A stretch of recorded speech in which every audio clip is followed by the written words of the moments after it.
Thank you, everyone, for joining us today. Starting our webinar is Marcia Saylor. Marcia?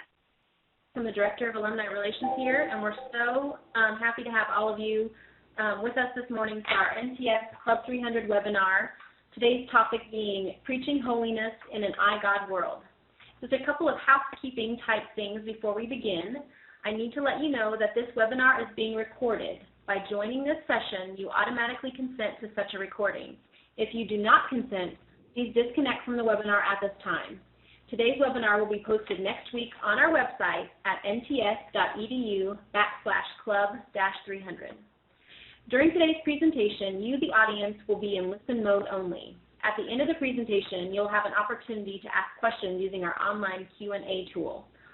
Although our Q&A session may occur after the presentations, we encourage you to submit questions online at any time during the webinar. To submit a question, please select the Q&A drop-down menu on your screen and type your question in the top box.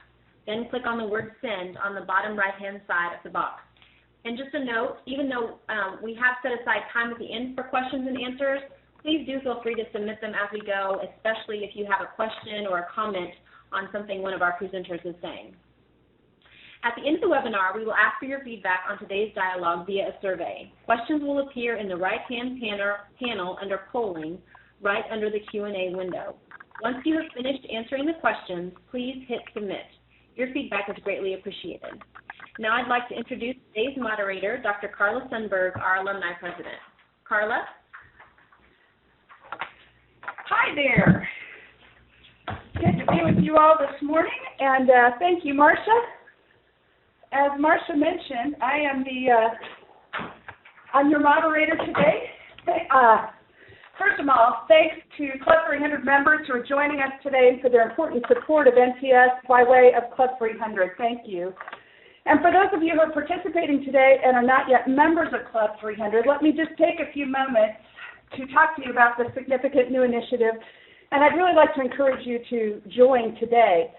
Club 300 is a benefit that we're providing to alumni, and some of you are participating in this today because we wanted to let you have kind of a sneak peek at what we're doing with Club 300. But across the country, we have looked at other seminaries and the support of alumni to their seminaries, their alma mater, and many of them have been involved in financial support of their alma mater. NTS has been a place where we have not really connected that much with our alumni, and we're asking our alumni to be a part of NTS, to be a part of supporting us, and the Club 300 is a way you can do that. We are asking alumni to be willing to give $300 a year to help support NTS, and I realize for some people that may not be possible. And yet, if there were even anything you could do to help us with support of NTS, we would be really, really grateful. Some of the benefits of being a part of Club 300 include webinars like the one that we're going to participate in today. And like I said, today we've opened it up to all alumni as kind of a sneak peek of what we're trying to do and to offer through NTS. Sometimes it's kind of fun to reconnect with those with whom we have studied in the past. So thank you for being here. Thanks for being a part of this today. Now let's get back to today's webinar, Preaching Holiness in an iGod World. Over the last 2 decades, we have become an iWorld as the internet and technology have begun to define our lives. Whereas there was a time when technology was viewed as an option and some forms were seen as good and some as bad, now it really simply is. I was reading a book recently where it was talking about the difference in generations and their attitudes towards this kind of technology. I tease my husband a bit because he's a little bit part of another generation, and for him, technology is one of those things that's out there, but it's a tool that he does use on a regular basis, but it's more of just a tool. For my kids, being wired to the world, they just expect it as much as they expect there to be air to breathe. And so today, we look at this. There really isn't time to discuss today the merits of life with or without technology. And being wired to one another, we just simply are. And as I said, for the younger generations, the expectation of being connected 24/7 is just as real as the expectation that there will be air to breathe. The next slide. Over the last 2 decades, we have become an I world as the internet and technology have begun to define our lives. Whereas there was a time when technology was viewed as an option and some forms were seen as good and some as bad, now it simply is. There is no time to discuss the merits of life with or without. I am really sorry. I'm just repeating what I had read before. These guys are laughing at me. Let me just share you on a very personal note. I've been trying for the last almost 18 hours to get here to Kansas City, and I literally just walked in the room as we started this. So Carla is a little brain fried this morning. The next slide. The church is not immune from the changes which we are experiencing in the world. We have become a world that is defined by that technology, but in the midst of this technology has developed an interesting concept called iGod. What would happen if I could become connected to God 24/7, just as I can be connected to the rest of the world in this way? What would happen if God were downloading into me day and night and my playlist included words from Him that fill my heart and soul to be the person that God intends me to be? Now imagine this entire scenario to come to life and imagine what it would be like to preach holiness in this iGod world. So we move along in the slides. Dwayne Brush in his recent doctoral thesis noted these items, and I think maybe Dwayne may even be logged in to be a part of our meeting today. And Dwayne, we thank you for some of this information. It really is apparent, he said, and has been evidenced for some time that Nazarene preachers need and want help in clearly communicating biblical holiness to their hearers. This desire is not generally an expression of doubt or a lack of enthusiasm for the doctrine. It is rather a plea for a holiness lexicon that connects with the heart of those who hunger and thirst for righteousness. In other words, we have pastors who want to connect and be able to preach holiness, and we live in this iGod world, and we're trying to make that connection, and I'm sure that for most of us that is a challenge. Dwayne adds, holiness language is available and accessible through the discipline of careful exegesis and application of the biblical truth. It appears that some Nazarene ministers have felt constrained at times to use certain doctrinal formulae or jargon at the expense of clear communication. It is true that such historic language still has a significant role in the understanding and academic study of the Wesleyan holiness tradition. Nevertheless, the task of the minister, in the words of the ordination ritual, is to take authority to proclaim God's word. It is God's word proclaimed by God's servant in the power of God's Holy Spirit that will lead to transformation of people's hearts. But then on top of all of that, we say, how in the world do we do that in today's world? And that's what leads us to this conversation today. I'd like to introduce you to our panel members. The next slide, we have Dr. Jeren Rowell. He is on the phone with us all the way from camp, I think, maybe hanging out at teen camp or something. He's the district superintendent of the Kansas City district. He is an alum here at NTS, and he also serves as adjunct faculty. Included in our panel is Dr. Brad Estep. He is the senior pastor here at Kansas City First Church of the Nazarene, also an alum and an adjunct faculty member. We're grateful that he's here with us. And also on our panel, we have Reverend Philip Hamner. He's the senior pastor at Overland Park Church of the Nazarene, also an alum and an adjunct faculty member. So all three of you, I welcome you. Thank you so much for coming and joining us today. We're glad that you have. And let me just throw this out here. We have some questions that we want to discuss, we kind of want to go through. And I'm going to begin by asking Reverend Philip Hamner, how do you personally, or maybe not you personally, maybe things that you've researched, but how do you define the iGod world? Thanks, Carla. It's good to be with you all. As I've thought about this question, I'm not sure that I have an answer that easily it fits into an easy package. Most of our training and education requires us to quantify and qualify things. But as I'm the parent of a 15-year-old who is in a fully wired mode in his life, and I'm always trying to catch up with his understanding of the way the world is, I find myself grasping at questions related to what it means to be a part of this I environment. If I were to try to take a stab at this in terms of the way in which I think and preach and do all those kinds of things, I would essentially say that there is the capacity in our world now to go from one moment to the next, understanding and seeing that there is a continual connectedness between secular and religious life, between private and public life, between professional and family life, such that it raises the question and more effectively helps me to understand that there really is no separation in relationship to God in any of these parts of our lives. So I'm working from the assumption that all of my life is connected to all the other things in life, and I'm assuming that my people are in the same place. Thank you, Phil. I appreciate that question and your response. I'm just curious, Brad, how do you see that? I'm not sure that I fully understood the question via the email, but my thoughts went to kind of what I see in the culture in this technology-laden culture, and what effects that does have on folks' lives and the life of the church. And what I see, of course, like I think what we would all see to some degree, is just the busyness that technology allows for us to have a constant access to email and Twitter and Facebook and all these things.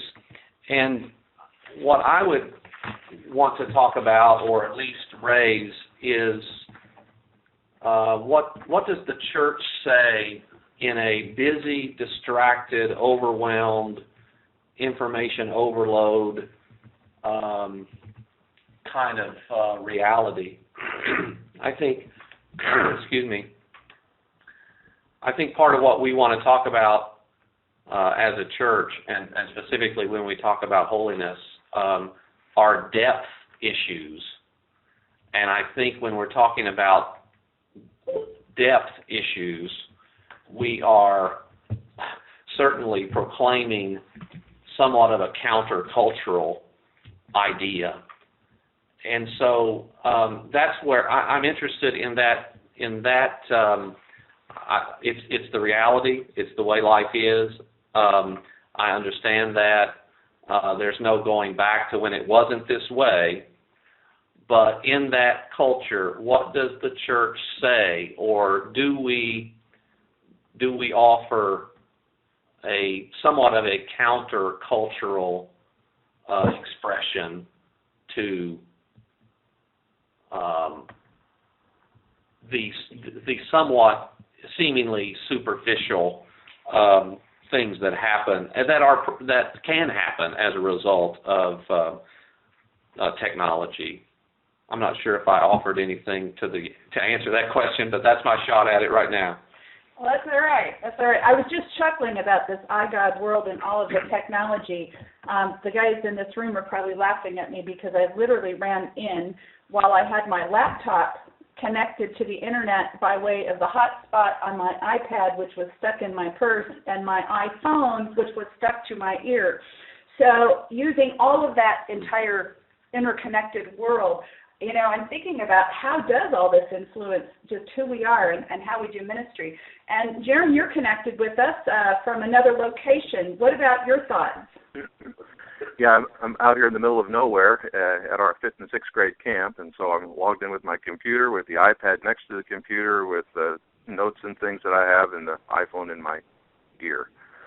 I think about the answer to this question, probably most essentially. I'm a father of 20 and 30-somethings, and I have 3 college students living in my house right now. That puts me in conversation with an awful lot of folk of that generation. And one of the essential things that I think about in answer to this question is this increasing awareness of a deep hunger for authentic relationship. It's this thing that we're all aware of, that we are at once more connected and yet less connected than ever. And an image of that for me that I see pretty often, and probably all of us do, is to walk into a restaurant, for example, and see 4, 5, 6 people sitting at a table They've come to a restaurant to share a meal together, and yet they're all staring into their smartphones, not talking to one another. And my kids talk about that reality all the time. Just yesterday, I had a chance to sit with a bunch of college students, and I actually asked them this question, some college kids that are here working at the camp. And one of them, Andy, said he thinks that what technology in our culture has done is actually create a way for people like him to hide behind technology, almost to create, especially within the life of the church culture, almost create what he called an avatar identity, kind of this image that he wants to project to the world that may or may not really be the truth about himself. And so some of those relational dynamics are what I began to think about in answer to this question. Very good. Thank you, Jeren. And I think those are very realistic questions. I actually had a conversation with someone involved in ministry this week who said that the connectedness, what we discovered was that the connectedness of this internet world makes us more connected relationally to family members maybe long distances away from where we are, and that happens so much that we no longer connect with the next door neighbor who lives right next door. And so therefore, there is even a change in terms of people wanting to move back home and be with family and stuff, because our connectedness, while we thought that would help with that, has even created a greater longing and created greater barriers between people that are in greater proximity to us. So that's really a fascinating look at that.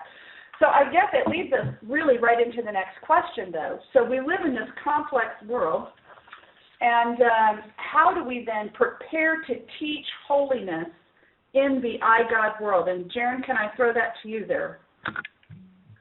Yeah, sure. I would probably want to think about that in a couple of ways, and so one is to think about it, try thinking about it theologically, that it seems to me that in the midst of this, we really need a far more robust approach to Scripture, meaning that drawing the call to and the provision for holiness, as we think about preaching, from the whole story of God, as opposed to just a narrow list of texts that maybe we have thought we could turn to when trying to preach and teach holiness, so that it moves and draws the preacher into a more narrative, perhaps, approach to the teaching and preaching rather than just propositions, which probably is a more compelling way to communicate in an iGod world. That narrative approach, looking at the whole story of God and what God's desire and intent is for the world and for His people. And there's a lot we could go into there, but just another practical, to answer that in a practical way, I would think about one of the things, in preparing to preach holiness in an iGod world, one of the things that preachers have taught us, good preachers have taught us, is that there's a sense in which we need to have the congregation kind of looking over our shoulder as we're doing the exegesis and the homiletical work, preparing to preach to a particular people. And there's a unique way in which current technologies enable the congregation and community to look over our shoulder in a different way. That we have the capacity to really see and hear and sense some of the things that the folk we're going to be preaching to on Sunday are wrestling with and dealing with and thinking. And that strikes me as a useful tool. Very good. Well, let me ask Brad. What are your thoughts? How do you prepare to teach holiness in this iGod world? The thing that came to my mind as I thought about that question was, I think it maybe is connected to Carl Barth in some way. That preaching, you have the word in one hand and the newspaper in the other. Of course, these days it's not the newspaper, but it's the iPad or the iPod or the Facebook or whatever, the technology of information in the other hand. And the preacher's task is to speak from the Word in a way that can be heard in a new setting and environment. And when we talk about preaching holiness, I think one of the thoughts that came to my mind is the phrase in the article of faith which talks about the difference or the distinction between a pure heart and a mature character. And purity may be obtained in an instant, but a mature character is the result of growth in grace. And I think in a culture that so is aware of the instant and everything is instantaneously available, I think when we begin to talk about holiness, not just as Jeren said when we're mentioning a specific certain text, 1 Thessalonians 5 or whatever, but throughout our preaching we integrate preaching and teaching about the holiness that happens over a period of time that requires disciplines, spiritual disciplines, and growth in grace. I think this is, in my view, the way forward. Not every once in a while, but just a persistent theme throughout our preaching that speaks to these issues. I picked up a copy recently of Eugene Peterson's classic, A Long Obedience in the Same Direction.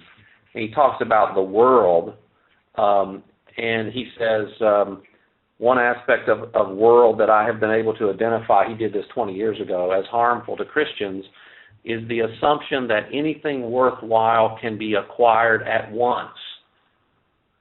And I think that is part of the challenge that we face in the current culture, is preaching about issues of depth and significance and that require time and maturity and spiritual discipline, and this is countercultural to what we face, but it is, as Jeren points out, I think, the longing of people's lives. That's my 2 cents on that for now. Very good. What about you, Phil? I'm in agreement with what I hear Jeren and Brad saying, in that this is a long-term task. This is not an easy, quick fix sort of solution to things. The long-term task requires us to spend some time in what I have come to appreciate as the resources of the Spirit, learning to listen to the resources of the Spirit in the life of the church. By that, I simply mean that we have Scripture, which is the guiding point, the focal point of our worship, of our proclamation, but there are other resources of the Spirit as well at work. Things like the ways in which liturgy has been formed in the life of the church, the ways in which the saints have witnessed to the work of holiness in their lives and in the life of the community, the ways in which the great theologians have articulated the various aspects of the holy life. These are all lists or resources of the Holy Spirit. There are multiple lists like that help us. And so I find that it's necessary to not only immerse myself in hearing and communicating with my people by hearing their world, but to immerse myself in that other world which has been through the ages, the resources of the Spirit, to bring to bear on what local folks are dealing with. A rather humorous, to me at least, anecdote is that Carla said something earlier about the way in which our people are wired and connected. I preach from my iPad, my notes, my sermon manuscripts on that, and one of the things that often pops up is the fact that people have posted to Facebook, and it shows up on my iPad, who are sitting right in front of me during my sermon. And they don't realize, apparently, that I can see. Maybe they do realize and don't care. But the real issue about that, then, is what does it require of me to engage them from where they are? And so the next question I have to be asking are, what are some of the ways in which I can challenge them in preaching to do something that they're already doing, but do it in a way that that uses the skills, the thinking, the reality to which they're working from. And so I'm thinking in terms of the way in which blog posts and ongoing conversations following the sermon assist in that process. Now, these are all, in case somebody's going to write in and say, but what about good old-fashioned exegesis? I'm still doing that. Brad's still doing that. I know Jeren is doing that. That's all still a part of the process. These are the new things that I think that have to be a part of what we're doing now. Well, and one of those watching or listening in today asked that they said some pastors have arranged to send text to cell phones during their sermon. And Phil, I'm going to throw this your way because you talked about Facebook. So is it effective, or does it add to the distraction, or does it help to engage people?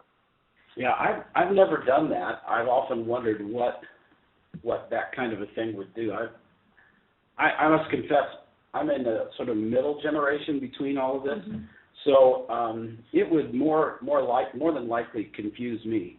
So I would have to have a younger person help me with this process.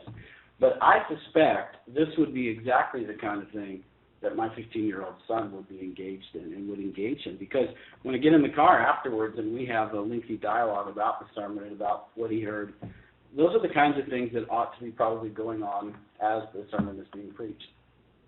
There's another question that popped up here. I'm going to ask Jeren about this one. The philosophical nature of technology in our culture is to move beyond ourselves, even beyond our physical bodies. Is there a danger of associating God with this same disembodied or anti-incarnational philosophy with our use of technology? Yeah, and these questions connect, and that's an excellent question that Ben posted there.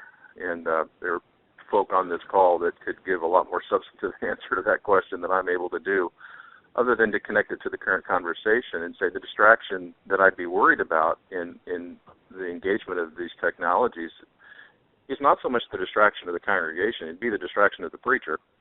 But I think the challenge there is to move these capacities that we have because of technology toward relationship, toward dialogue, and I think that's possible. I don't know all the ways to do that, but instead of to just kind of let this technological thing, let's use that example that Phil gave us in the midst of the sermon, and people tweeting or posting on Facebook or whatever. Instead of just letting that happen over on the side, what if we find some ways to actually wrap that into the congregational conversation that I think as preachers we hope is being developed. I don't think any of us imagine that we hope that the preaching event is just an hour, the time on Sunday morning, but that there is within the context of a congregation, there's this congregational conversation that gets created that goes through the week and even beyond. And maybe some of these things we're talking about can and should be wrapped into that and facilitate that conversation so that it doesn't just become this, as Ben put it, this disembodied experience. Well, I think you're right, and I think that becomes maybe the benefit of some of the technology that we can use in preaching holiness to help connect people more than just in the Sunday morning experience. And I think that is part of, if I could say, what I think I see as the beauty of our holiness message. I mean, the holiness message is really wholeness. It affects every part of who we are, and so therefore, how can we use this to make a difference? So that kind of leads us to the next question, and there has been kind of a conversation, I think, happening on the web here as we've been chatting about what might we see as the difference between the iGod world or the I world. And I don't know if our panelists want to express that or discuss that or not. I think that there are emerging, if I could say, some emerging vocabulary that exists out there, and I think we are even trying to wrestle with exactly what does that mean. Phil, would you maybe have a thought on a difference between iGod world versus I world? Yeah, I wrestled with that before coming in here, and just decided to keep, without really raising any sort of red flag to the first way that we described it. It is not. I didn't take iGod world as sort of like that somehow I was modifying God, but that the iGod was modifying world. So I'm seeing. I guess there's some fine lines here, but I guess what I'm seeing in this is that the benefit of what we're talking about here is that the holiness message, in its entirety, in the holistic way in which we should be seeing it, includes a whole host of disciplines and activities in our lives that help to foster holiness. And with the capacity we have to connect ourselves and people to resources that continually input discipling materials into our being and things that grow us into Christ-likeness, there's a real positive connection to the Wesleyan tradition and to the conversation we're having now. If we do what some of you are suggesting in the comments, or what we've been talking about leads us to conversations and questions following a sermon, or in preparation, as Jeren said, for the sermon, or in the week as you're writing the sermon, we're dialoguing with each other through blog posts, through websites, whatever. That only turns our attention to the things that help us to sort of sit and work through these issues, and then they permeate our being. I see that as really healthy, because then it doesn't give us the opportunity to be permeated by other means of the I world. And so I would see this as a help to the disciplines of the holy life. Well, you're answering this question well. Thank you, Phil. And that is, what is the benefit of the holiness message in the iGod world? So, Brad, what are your thoughts on that?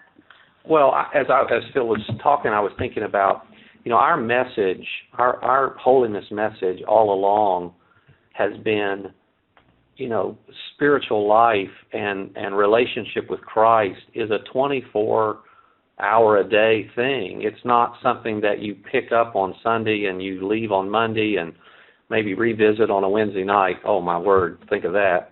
But our message is, you can be, and always has been, you're a vessel of God's Spirit, and God's Spirit lives within you and goes where you go and experiences what you experience, and it's a part of your life.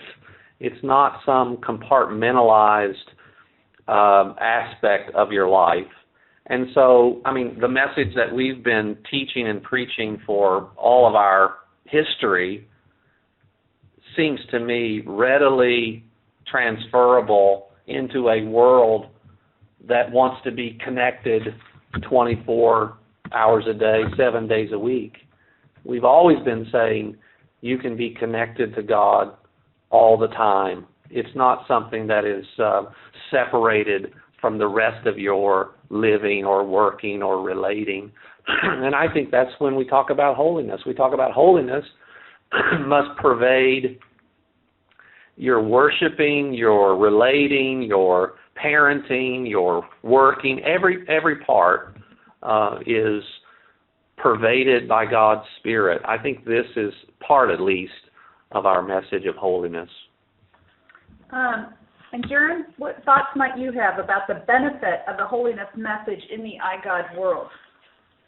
Yeah, and I really resonate with, Brad, what you were expressing there. Those are good thoughts, maybe just to draw out a couple of those components a little bit. And one of them would be that, if indeed the essence of holiness is love, then the message calls us into real relational connection, to deep relationships, serving one another, preferring one another above ourselves. And so that, to me, is the great benefit of the holiness message in the midst of a world like ours, is calling people to actually learn about one another in such a way that they can begin to really serve the needs of one another in ways that God would serve the needs of God's people. And then just another component of that, it says something to me about integrity, meaning that in the midst of a world like this, that holiness calls us to a correspondence between my public self and my private self. And I go back to that comment of that young man yesterday about this avatar identity. They can be somebody online or in social media. That doesn't necessarily have to correspond to who he really is. And I think Holiness wants to say something about that. And that would strike me as one of the great benefits.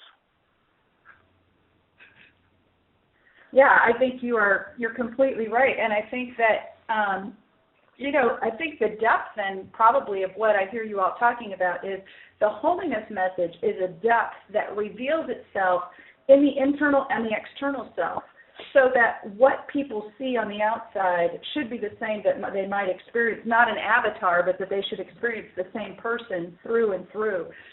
Just an interesting comment that came out here, and I just throw it out to any of you. It says, this is from Vern Haskell. He says, I find that my facts are often checked online as I'm preaching. We must be more careful than ever with unsubstantiated illustrations and sloppy research. Do you agree that this is actually good for us, and what are the implications for authentic holiness as preachers? Who wants to tackle that one? I have actually experienced similar things. In fact, Dr. Steve McCormick is a member of my congregation, and I used an illustration one Sunday, and before I was able to even get in the car, he had already texted me with why the illustration was false, with a connection to someplace that could point out why the connection was false. And so, that's a real thing. I think this points out something that is inherent in evangelical tradition as it has developed in the last 3 decades, or maybe since the Second World War. I'm not sure how far back we could go here. And that is that if the substance of our faith is just a shallow requirement to get to an experience, and then for us to get to another experience with no commensurate growth in grace, no development of a life of discipline, a life of connection to God and to one another, then we have a problem. And what is happening with iGod World stuff is that my personal comments on Facebook are being read through the lens of my people as my public pronouncements in the pulpit are being read. So I have to think in terms of how every aspect of my life is reflecting God. And if it doesn't reflect Him adequately, that's a self-correcting thing that I think the Spirit has to do in us. So in many ways, I think what I hear you saying is that it really can be a good thing, because there needs to be a genuineness all the way through that's revealed. Yeah. And it's up to us to respond to that appropriately and not to be defensive, but to find a way to respond in a way that acknowledges that when we fail, we fail. When we've made a mistake in a citation or made a mistake in an illustration, that we could acknowledge that. It's the same thing with our kids. You can't fool your kids at home. They know who you are. And you really can't fool anybody else now either, because they're going to see everything about you. Sounds to me like what we're saying is that technology is a good tool. It's one that can be used, sometimes making life more simple. But it also, in many ways, is a challenge to those who are preaching holiness to make sure we truly are preparing and preaching sound doctrine and using sound, research, etc. The other thing that I think pastors need to be very careful for, and I'm going to just speak as a district superintendent, and Jeren, you might want to jump in on this as well, but it's not just easy for our parishioners to do research. We can do research as well on where some of the sermons are coming from. And I was fascinated one day when I discovered that I could play one pastor's sermon online, and a Nazarene pastor's sermon, and I could play another pastor's sermon from a Baptist website, and you could play them simultaneously, and they were almost word for word identical on the audio files even, and I was just pretty shocked and stunned. And unfortunately, there are some easy resources out there, but we're not necessarily preaching holiness messages when we just pull those off the internet and we're using them. And like I said, our people are even savvy enough to figure this stuff out. I don't know. Jeren, do you have any comment on that? Well, yeah, it sure goes, and this conversation, goes so much deeper than technology. I mean, it goes to the the very heart of preaching, period.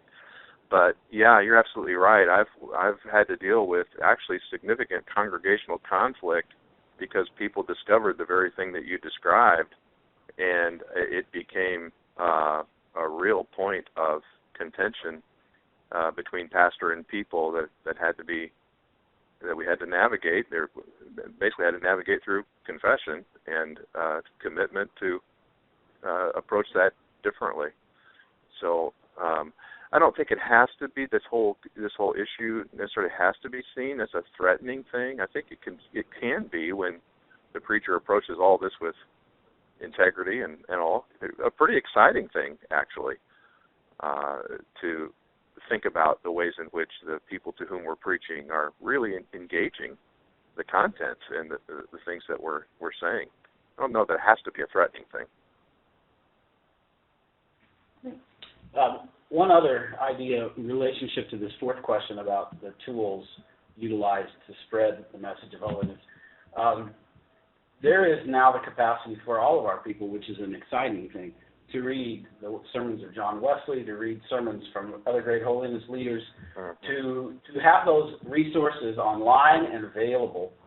But the risk is the same risk that we have when we do anything in isolation.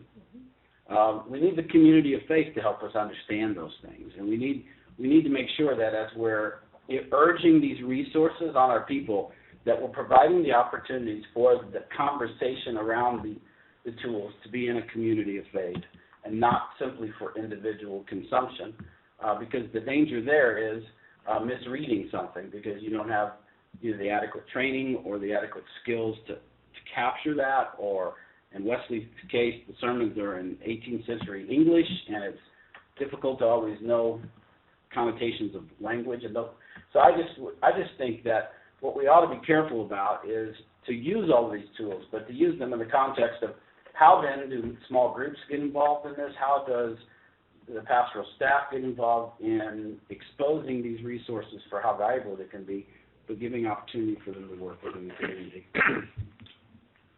I've found when I'm preparing to preach, and it happens not every week, but there will come some point in the middle of preparation, whether that's studying or writing or whatever, when I'll step out into my office, and thankfully I have other people there. Every pastor wouldn't have this opportunity, but they could do it via technology if they wanted to. And what I'm looking for is input from other people. And so oftentimes I'll just gather 3 or 4 people who are around and say, when I talk about, if I were to talk about this in my sermon, what would you hear? Or if I mention this person or that illustration, would that mean anything to you? And they give me feedback. I could imagine someone doing that, a preacher trying to do that via, Twitter or Facebook or whatever, soliciting input from the congregation or members of the congregation to help them understand whether what you're saying or going to say or plan to say, whether that will be received or understandable to your folks. That's just something that came to mind as we were talking about input from others in the preparation. Of course, other things could be done after the sermon to continue the conversation, as you said, Jeren. Jeren, what about you? What tools could the church be utilizing to spread the message of holiness in our iGod world? Well, the things I see our pastors doing that I think are really helpful, publishing of blogs and books and even, sermons and the kinds of things that our pastors do to extend the conversations. And that whole idea of creating congregational conversation, one friend of mine does that into and away from every sermon, engaging his people in preparation actually for the sermon on Sunday through social media, throwing out ideas and questions and things that will get them kind of thinking along the lines that the text is going to take us on Sunday, and then processing a response out of the sermon with his people through I think he does it through just a Facebook page with his congregation. Just another maybe component of this for pastors is thinking, not just pastors, really anyone, but I wonder about the calling into question sometimes the expressed worldviews and assumptions and theologies that so often get expressed via social media. And rather than just sort of letting those lay and, shaking our heads, actually speaking into those as a way of spreading the message of, our holiness message. So just, a couple thoughts there. Well, yeah, I think that's a good thought that you have there, and somebody just posted the question that there are so many crazy things surrounding via email, and they can often be included in a message in a humorous or serious way, and I just think that it's interesting, the stuff that does go around. I think the question becomes, what do you engage in and what do you not engage in? I don't know, Phil, do you have any thoughts on that? I've had a policy since early on that I don't, and I let my people know, I don't engage forwards, forwarded emails and forwarded ideas mostly about political issues, but also about other issues. I just don't engage those. I, in fact, don't read most of them now. But I do try to engage in Twitter and Facebook with the issues that people are wrestling with, because I find as a pastor, I find that sometimes issues pop up in that context that they would not otherwise tell me about. And I have the opportunity then to dialogue with them about that.